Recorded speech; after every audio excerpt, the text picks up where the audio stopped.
Welcome to my page. নামটা দেখে সবাই ধরেই ফেলেছ, সরি চুগলি। যারা জানো তারা তো জানোই, আর যারা জানো না তাদের জন্যই ভিডিওটা থাকলো। প্রসেস কিছু বলছি না, সব দেখতেই পাচ্ছ ভিডিওটা কীভাবেই তৈরি করা হচ্ছে।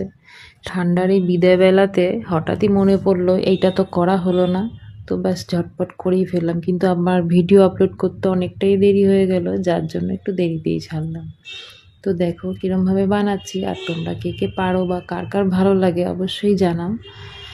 তো দেখো আমিও যে খুব একটা পারি তা কিন্তু নয়, প্রথমে 2-3টা আমারও খারাপ হয়ে গেছিলো, তারপরে দেখলাম আস্তে আস্তে সব কটা ঠিক হলো। কি করব বলো, এটাও তো একটা বাংলার ঐতিহ্য, তাই চেষ্টা করি সব সিজনে সব রকমই কিছু করে দেওয়ার। পরিবারের মুখে তো একটু হাসি ফোটে বা সব রকম স্বাদ পায়, না করলেই বড় শিখবে কী করে বলো। এই জন্য সবসময় সব সিজনে সব কিছুই করার চেষ্টা করি একটু একটু করে। তো দেখো কীরকমভাবে তৈরি হয়ে গেল, সাদা সাদা একদম সরু চাকতি, আর সাথে খেজুরের গুড়। এটা না হলে তো জমেই না বলো শীতের সময়। খেজুরের গুড়ের জাস্ট গন্ধে না মনটা একদম ম ম করছিল। অনেক কিছু হয়তো ভুল থাকে, তাও চেষ্টা করি। কিছু না করলে তো আর শেখা যাবে না, আর না করলে খেতেও পারবো না। সাথে বানিয়ে ফেললাম দুধে ভেজানো গোকুল পিঠে, দ্বিতীয়বার সবারই আবদারে। দোকানে তো সব কিছুই পাওয়া যায়, কিন্তু হাতে বানানোর মজাই আলাদা। আর কেমন লাগলো অবশ্যই জানিও। ধন্যবাদ।